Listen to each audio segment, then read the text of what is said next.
तर पहा, लास्ट लेक्चरला आपण आपला जो चॅप्टर आहे substances in surroundings their states and properties याची आपण सुरुवात केली होती. आणि यामध्ये आपण डिफरंट ज्या स्टेट्स आहेत, फॉर एक्झाम्पल सॉलिड, लिक्विड आणि गॅस, या 3 स्टेट मध्ये जेवढे काही सबस्टन्सेस असतील, म्हणजे जेवढे आपले पदार्थ आहेत आपल्या आजूबाजूला असलेले, तर त्यांची स्टेट कोणती आहे हे आपण अभ्यासलं आहे.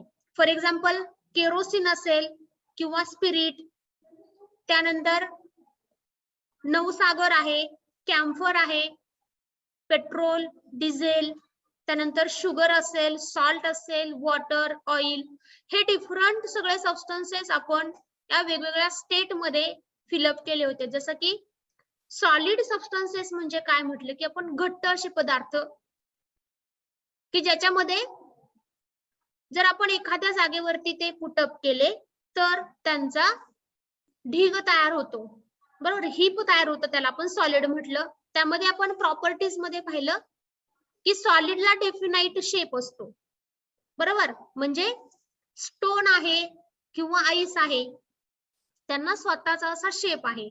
ते कंटेनर जरी बदलला, आपण भांड जरी बदललं तरी त्यांचा शेप बदलत नाही. पण लिक्विड आणि गॅसेसचं काय आहे, ते do not have their own shape, त्यांना स्वतःचा असा शेप नाहीये, आकार नाहीये. ज्या कंटेनर मध्ये आपण त्याला पुटअप करू त्या कंटेनरचा ते शेप घेत असतं.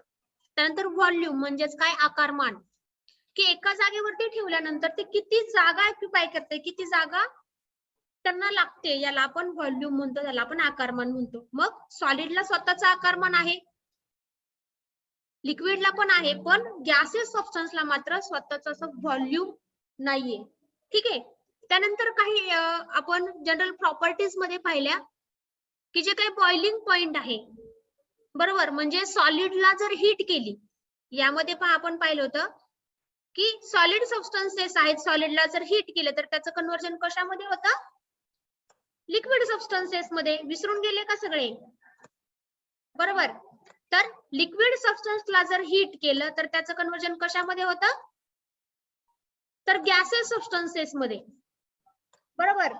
आणि याच्या अपोजिट कोणती प्रोसेस आहे, तर ती आहे कूलिंग. म्हणजे पहा, गॅसला जर कूल केलं तर त्याचं कन्व्हर्जन कशामध्ये होतं, लिक्विड मध्ये, आणि लिक्विडला जर कूल केलं किंवा फ्रीज केलं तर त्याचं कन्व्हर्जन कशामध्ये होतं, सॉलिड मध्ये. आणि याच्या सरळ म्हणजे काय, सॉलिडला हीट, लक्षात घ्या, ज्यावेळी आपण पुढच्या डायरेक्शनला जाऊ त्यावेळी ती प्रोसेस असते हीटिंगची, आणि ज्यावेळी बॅकवर्ड एरो असेल त्यावेळी मात्र ती जी प्रोसेस असते ती कोणती असते, कूलिंग.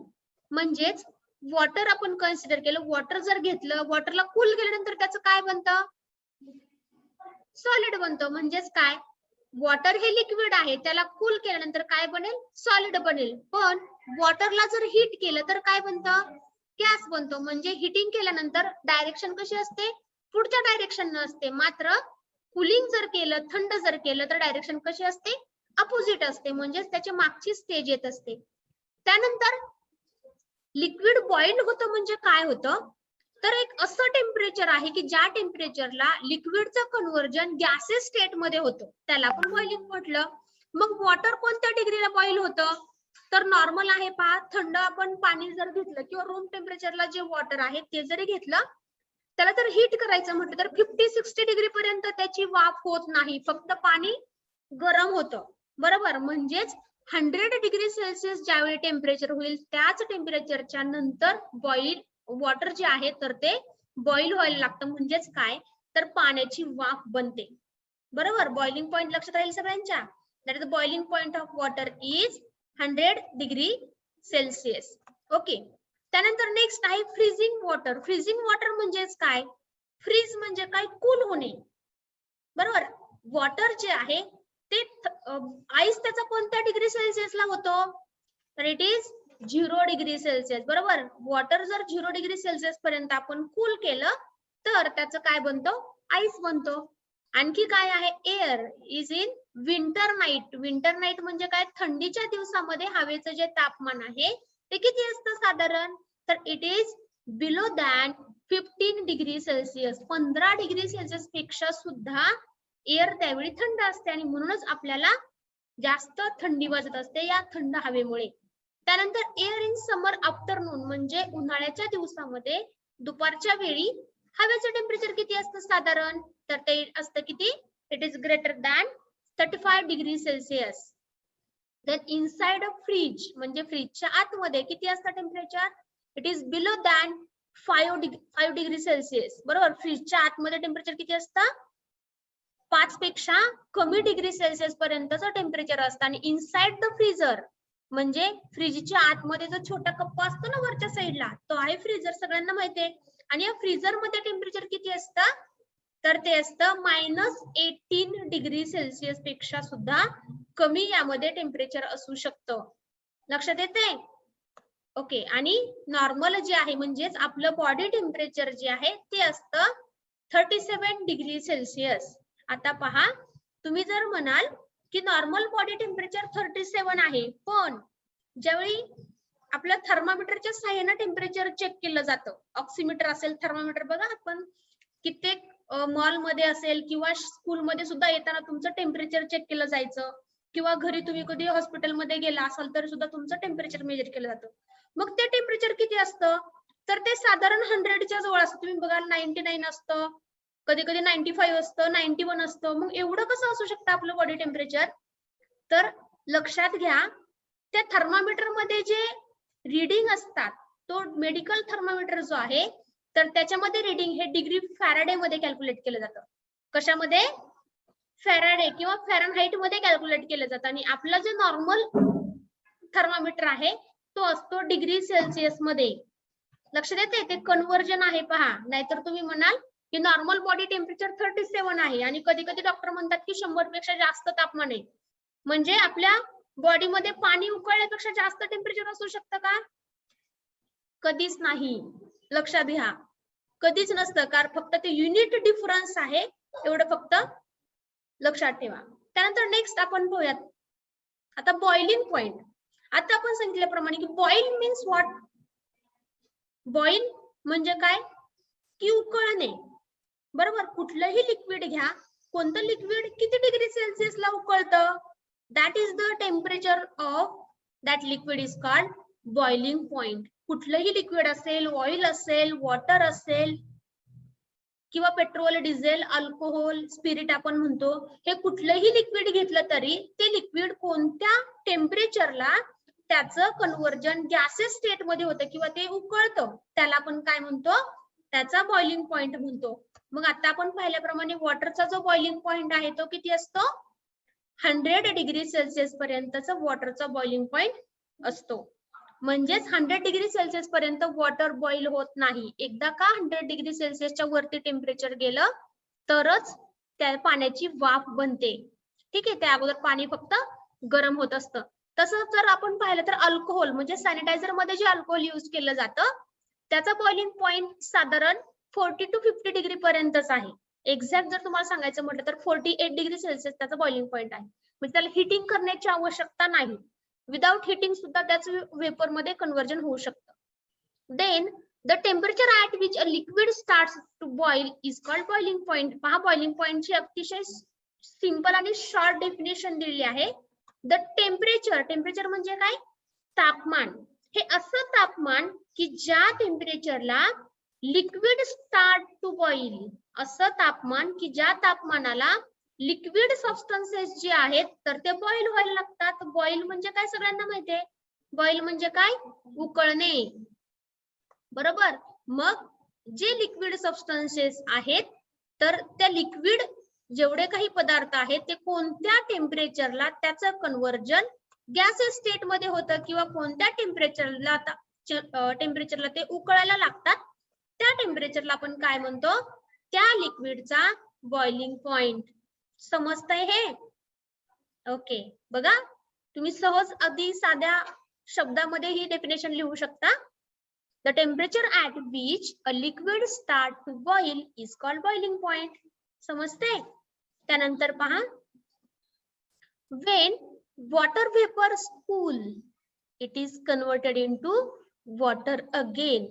पहा, जर तुम्ही एखाद्या कंटेनर मध्ये किंवा एखाद्या भांड्यामध्ये पाणी बॉईल करायला ठेवलंय, इथे फर्स्ट तुम्हाला व्हिडिओ दिसतोय पहा छोटासा, की याच्यामध्ये काय होतंय, वॉटर आहे तर ते बॉईल होतंय. आपण पाहतो बॉईल झाल्यानंतर त्याच्यावरती अशी बबल्स दिसायला लागतात, म्हणजे त्यातलं जे गॅसेस आहेत लिक्विड मध्ये डिझॉल्व्ह असलेले ते वेपर स्टेट मध्ये जातात आणि म्हणूनच ह्याच्यामध्ये काय दिसतंय आपल्याला, हे बबल्स बबल्स दिसतात. बरोबर, ह्याची काय होते, वाफ बनते.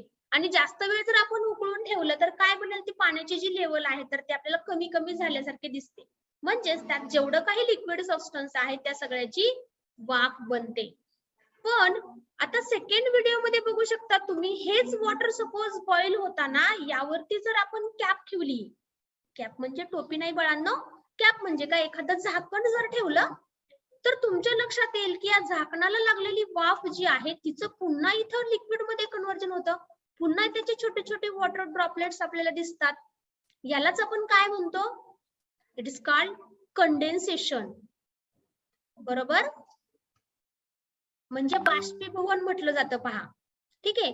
Wien water vapours cool, vapours म्हणजे काय, वाफ. बरोबर, पाण्याची जी वाफ आहे ती जर कूल केली तर काय होतं, it is converted into, converted म्हणजे काय, त्यामध्ये बदल होणे, त्याचं दुसऱ्या पदार्थामध्ये रूपांतर होणे, याला आपण कन्व्हर्जन म्हणतो. बरोबर, कन्व्हर्टेड इनटू वॉटर अगेन, म्हणजेच पाण्याची जी वाफ आहे, आता आपण पाहतो थंड पाण्याची वाफ होते का, नाही होत. पाणी जर उकळवलं, त्याला जर हीट केली तरच त्याची वाफ बनते.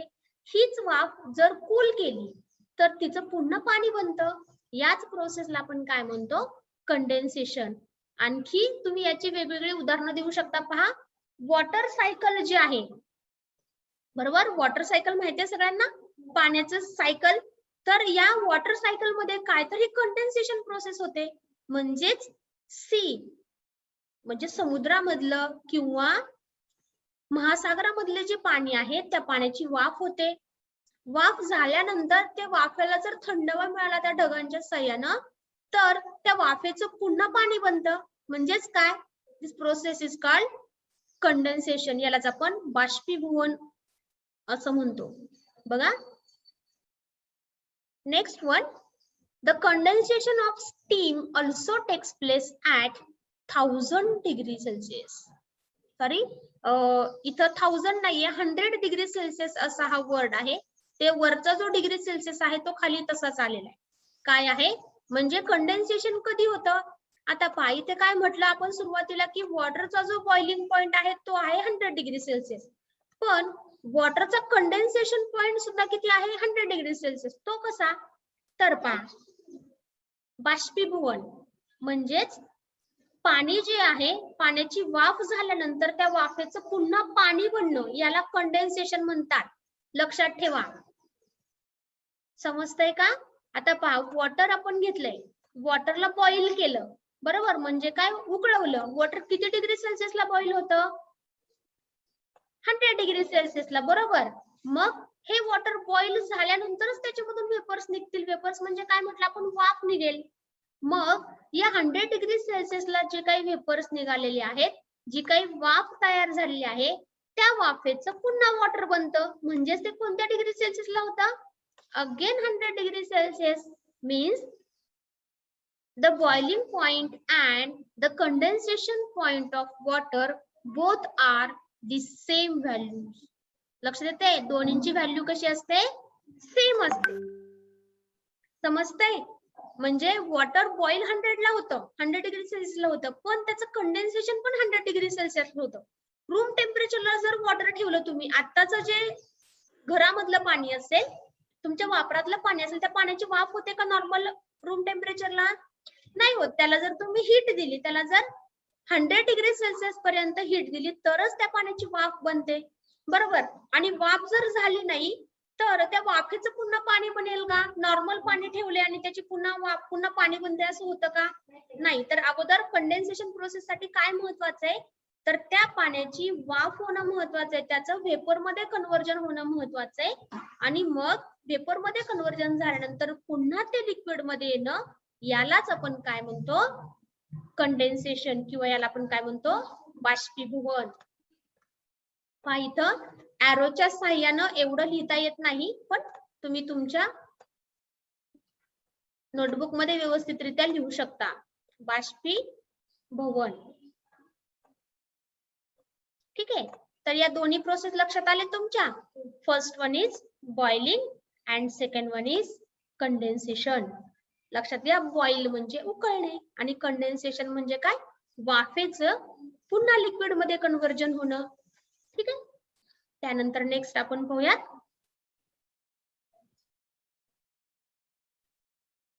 it means that the boiling point and the condensation point of water are one and the same. बघा आता आपण पाहिल्याप्रमाणे एखाद्या लिक्विडचा जो काही बॉइलिंग पॉइंट असतो आणि त्याचाच कंडेन्सेशन पॉइंट जो असतो ते दोन्ही कसे असतात, सेम असतात. आता याचं वेगळं उदाहरण आपण घेऊ शकतो. सपोज आपण आईस घेतला किंवा लिक्विड घेऊया वॉटर. ठीक आहे. तर आईसचं जर लिक्विड मध्ये कन्व्हर्जन करायचं असेल तर आईसला काय करावं लागेल, आपल्याला जो बर्फ आहे तो रूम टेम्परेचरला जरी आपण ठेवला तरी त्याचं पाणी बनेल, बरोबर की नाही. म्हणजेच वॉटर जे आहे तर ते 0 डिग्री सेल्सिअसला त्याचं आईस बनते, बरोबर. हे तर सगळ्यांना माहिती आहे. वॉटर फ्रीज मध्ये ठेवला 0 डिग्री सेल्सिअस पर्यंत जर त्याला कूल केलं तर त्याचा आईस बनतो. पण आईसचं वॉटर कधी बनेल नाही. तर आईसचं जर वॉटर बनायचं असेल तर त्याला पण टेम्परेचर किती गरजेचं आहे, 0 डिग्री सेल्सिअसच. म्हणजेच काय, दोन्ही जे टेम्परेचर असतात, एक स्टेट आहे ते एका स्टेट मधून दुसऱ्या स्टेट मध्ये कन्व्हर्जन होणं आणि दुसऱ्याचं पुन्हा पहिल्यामध्ये कन्व्हर्जन होणं हे सेम टेम्परेचरला होत असतं. लक्षात येते. म्हणजे अल्कोहोल जर घेतलं तुम्ही स्पिरिट, तर अल्कोहोल सपोज आपण असं म्हटलं की 48 डिग्री सेल्सिअसला ते बॉईल होतं, म्हणजेच काय, अल्कोहोलची वाफ बनते, बरोबर. पण ह्या वाफ जी आहे ती वाफेचं कंडेन्सेशन कधी होईल, पुन्हा सेम डिग्री सेल्सिअसला होतं. म्हणजेच त्या लिक्विडचा बॉइलिंग पॉइंट आणि कंडेन्सेशन पॉइंट दोन्ही कसे असतात, सेम असतात. त्यानंतर पहा नेक्स्ट, चेंज ऑफ स्टेट. आता आपण शिकल्याप्रमाणे की जे काही बदल होते या स्टेट मध्ये, सुरुवातीला सांगितले स्टेट म्हणजे इथं राज्य कन्सिडर करायचं नाही बाळांनो. स्टेट म्हणजे काय, अवस्था, पदार्थाची अवस्था, ज्याच्यामध्ये सॉलिड, लिक्विड आणि गॅस या 3 महत्वाच्या अवस्था असतात. ठीक आहे. आता पहा, सपोज आपण असं म्हटलं की लिक्विड सबस्टन्सेस घेतले, मग याच्यामध्ये कुठलेही लिक्विड सबस्टन्सेस घेऊ शकता तुम्ही. वॉटर असेल, ऑइल असेल, केरोसिन असेल, पेट्रोल असेल, कुठलंही. हे लिक्विड सबस्टन्सेस सॉलिड कधी बनतील, कूल केल्यानंतर. म्हणजेच त्याला काय म्हणतो आपण, फ्रीजिंग, बरोबर. लिक्विड सबस्टन्सला जर आपल्याला सॉलिड मध्ये कन्व्हर्जन करायचं असेल तर आपल्याला काय करावं लागेल, त्यांना कूल करायचं लागेल किंवा त्याला आपण फ्रीजिंग म्हणतो. पण लिक्विड सबस्टन्सचं कन्व्हर्जन गॅस मध्ये केव्हा होईल, जेव्हा त्याला आपण हीट करू. मग हीट करतो म्हणजेच काय करतो, त्याला आपण बॉईल करतो, बरोबर. म्हणजे बघा, लिक्विडला जर आपण गॅस मध्ये कन्व्हर्जन करायचं म्हटलं तर त्या प्रोसेसला आपण बॉइलिंग म्हणतो. लक्षात ठेवा, बॉइलिंग म्हणजे काय, उकळतं. आणि मग ज्या टेम्परेचरला ते उकळतं त्यालाच आपण काय म्हणतो, त्याचा बॉइलिंग पॉइंट, बरोबर. 100 डिग्री सेल्सिअस फक्त वॉटरचा आहे, इतर लिक्विडचा वेगळा असू शकतो. ठीक आहे. आणि मग लिक्विडचं कन्व्हर्जन जर आपल्याला गॅस मध्ये करायचं असेल तर मात्र काय होतं, या प्रोसेसला आपण फ्रीजिंग म्हणतो. या 2 वेगवेगळ्या प्रोसेस आहेत, समजतंय. मग ही कधी होते फ्रीजिंग, त्याला कूल केल्यानंतर. ठीक आहे, समजतंय. आता पहा, सॉलिड आहे, सॉलिडचं लिक्विड बनतात, त्याला काय म्हणतो आपण, कूलिंग. ओके, सॉलिडचं liquid, not cooling, it is melting. सॉलिडचं लिक्विड बनणं, लिक्विडचं सॉलिड बनणं कूलिंग आहे. तुम्ही पहा, ज्यावेळी हा स्टेट शिकताय ना त्यावेळी तुमच्या डोळ्यासमोर एकतर आईस आणि वॉटर घ्या, त्यावेळी तुमच्या स्टेट आणि कन्व्हर्जन लक्षात येईल. आता पहा, लिक्विड म्हणजे काय घेतलं आपण? वॉटर घेतलं, बरोबर. मग वॉटरला सॉलिड करायचंय तर काय करावं लागेल? फ्रीजिंग करावं लागेल, बरोबर. वॉटरचं कन्व्हर्जन आपल्याला आईस मध्ये करायचंय, काय करावं लागेल? फ्रीजिंग करावं लागेल. पण आईसला पुन्हा लिक्विड करायचंय, काय करावं लागेल? मेल्टिंग करावं लागेल, बरोबर. आणि त्याला हीट करावं लागेल, तरच त्याचं लिक्विड मध्ये कन्व्हर्जन होईल. आता लिक्विड झालंय, त्याची आपल्याला व्हेपर मध्ये कन्व्हर्जन करायचंय, म्हणजे काय? त्याची वाफेमध्ये कन्व्हर्जन करायचंय, तर काय करावं लागेल? इट्स बॉइलिंग, बरोबर. त्याला काय करावं लागेल? बॉईल करावं लागेल, बरोबर. आणि आता तिसरी जी स्टेज आहे ती म्हणजे जे व्हेपर्स आहेत, जी वाफ आहे, त्या वाफेचं पुन्हा लिक्विड मध्ये कन्व्हर्जन करतो, त्याला आपण काय म्हणतो? It's condensation. आता आपण शिकल्याप्रमाणे याला काय म्हणतो आपण? बाष्पीभवन. येतंय का लक्षात? पहा, इन शॉर्ट मी पुन्हा एक्सप्लेन करते तुम्हाला की जर सॉलिड सबस्टन्सेस आहेत, बरोबर, सॉलिडचं कन्व्हर्जन जर आपल्याला लिक्विड मध्ये करायचं असेल तर काय करावं लागेल? आपल्याला मेल्टिंग करावं लागेल, बरोबर. इथं लिहिते मी, तर आपल्याला काय करावं लागेल? मेल्टिंग. Very good. पण जर लिक्विडचं कन्व्हर्जन आपल्याला गॅस मध्ये करायचे तर काय करावं लागेल? बॉइलिंग. Very nice. तर आपल्याला काय करावं लागेल? बॉइलिंग. आता लिक्विडचं कन्व्हर्जन आपल्याला सॉलिड मध्ये करायचंय, काय करावं लागेल? फ्रीजिंग. Very nice. आणि जर गॅसचं कन्व्हर्जन लिक्विड मध्ये करायचंय तर काय करावं लागेल? It's condensation. समजते? ह्या इन शॉर्ट प्रोसेस लक्षात ठेवा. ओके, पुढे जाऊयात आपण. आता पहा, याच्यामध्येच आणखी काय दुसरा पॉइंट आहे, तो म्हणजेच की ज्यावेळी हे स्टेट बदलतात, म्हणजेच पदार्थाची अवस्था बदलते, त्यावेळी एक्झॅक्ट होतं काय? तर हीट जी आहे, हीट म्हणजे काय? उष्णता, बरोबर. उष्णताचा वापर केला जातो. मग जेव्हा स्टेट फॉरवर्ड डायरेक्शन न जाते, म्हणजेच काय? सॉलिडचं कन्व्हर्जन लिक्विड मध्ये होतंय, लिक्विडचं गॅस मध्ये होतंय, त्यावेळी काय करावं लागतं? आपल्याला हीट द्यावी लागते. म्हणजेच काय? हीट गेन होते, त्याच्यामध्ये हीट जाते, बरोबर. पण जेव्हा त्याच कूलिंग होतं त्यावेळी काय होते? उष्णता काढून घेतली जाते. कधी पण बघा, तुमच्या घरामध्ये फ्रीज असेल तर तुम्ही ऑब्झर्व करू शकता, फ्रीजचा पाठीमागचा जो भाग आहे, बॅक साइड, ती नेहमी गरम असते ना, गरम. ही गरम कशामुळे होते? तर पहा, त्यात ठेवलेले जेवढे काही पदार्थ आहेत आपले, तर ते पदार्थ काय होतात? कूल होतात, बरोबर, फ्रीज होतात. म्हणजेच त्यातली उष्णता काय होते? काढून टाकली जाते. हा, मग उष्णता काढून टाकली जाते, ती उष्णता जाते कुठं? तर फ्रीजच्या बॅक साइडला ती साठते. आणि म्हणूनच तिथे तुम्ही बघा, खराब पाणी साठतं. छोटासा असा कप्पा असतो फ्रीजच्या पाठीमागे, असतो ना, तर त्याच्यामध्ये ते जी उष्णता आहे, ते पाणी आहे, ते साठून तिथं ते गरम वाफ तयार होऊन, त्याची वाफ तिथं आली की पुन्हा त्याचं पाणी बनणं, पुन्हा कंडेन्सेशन प्रोसेस चालू असते. आणि लक्षात घ्या की यामध्ये जे पाणी साठतं ना, त्यामध्ये डेंग्यूचे मच्छर त्यामध्ये राहत असतात, त्यांचं रिप्रोडक्शन होत असतं. त्यामुळे नेहमी फ्रीज स्वच्छ करणं गरजेचं आहे. ते बॅक साइडचं जे पाणी आहे ते व्यवस्थित क्लीन करणं गरजेचं आहे. लक्षात आलं तुमच्या? म्हणजेच ज्यावेळी आपण सॉलिडचं कन्व्हर्जन जर लिक्विड मध्ये करायचं असेल तर आपल्याला काय लागणार आहे? हीट लागणार आहे, बरोबर. उष्णतेशिवाय होईल का? बर्फ ठेवलाय किंवा सॉलिड सबस्टन्सेस घेतले, सपोज घी आहे, घी किंवा आपण काय म्हणूया कर्ड आहे, त्याचं आपल्याला लिक्विड मध्ये कन्व्हर्जन करायचंय, होईल का इझिली त्याला हीट दिल्याशिवाय? हा, घी ऑलरेडी लिक्विड आहे. तर कुठलंही सॉलिड घ्या, कुठलंही सॉलिड जर आपल्याला लिक्विड मध्ये कन्व्हर्जन करायचं असेल तर विदाउट हीट होईल का? नाही, त्याचं टेम्परेचर वाढवावं लागेल. म्हणजे इथं काय गरजेचं आहे? आपल्याला हीट गरजेची आहे. म्हणजेच ज्यावेळी सॉलिडचं कन्व्हर्जन लिक्विड मध्ये होतं त्यावेळी ते काय करतात? हीट ऍब्सॉर्ब करतात, हीट ते पितात किंवा घेतात. पण ज्यावेळी त्यांना कूल केलं जातं त्यावेळी मात्र ते हीट काय करतात? बाहेर टाकतात. यालाच आपण काय म्हणतो? Loose heat. लूज म्हणजे काय? बाहेर टाकणे. आणि गेन गेन म्हणजे काय, आतमध्ये घेणे, लक्षात घ्या. लॉस आपण म्हणतो, लॉस लॉस होतो म्हणजे काय, तोटा होतो. लॉस म्हणजे बाहेर टाकणे, बरोबर. म्हणजे कूलिंग कंडिशनला काय होतं, हीट बाहेर टाकली जाते आणि हीटिंग कंडिशनला काय होते, हीट ऍब्सॉर्ब केली जाते.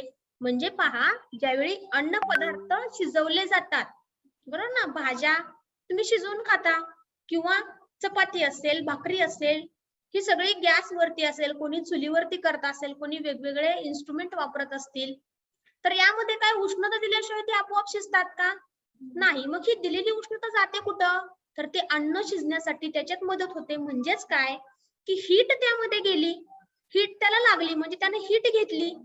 म्हणजेच काय म्हणतो आपण, गेनिंग ऑफ हीट. हीट काय करतोय, तो आतमध्ये घेतोय.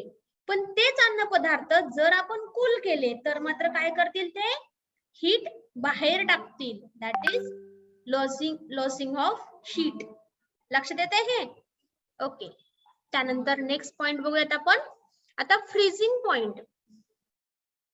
तर पहा, फ्रीजिंग पॉइंट म्हणजे काय, तर at which temperature in which the gases substances the liquid substances get converted into solid, and that point is called freezing point of that liquid. म्हणजेच पहा, ज्या टेम्परेचरला लिक्विडचं कन्व्हर्जन सॉलिड मध्ये होतं, म्हणजेच पहा, वॉटर जे आहे, वॉटरचं कन्व्हर्जन कशामध्ये होईल, आईस मध्ये, तर त्या टेम्परेचरला आपण काय म्हणतो, त्या लिक्विडचा फ्रीजिंग पॉइंट असं म्हटलं जातं.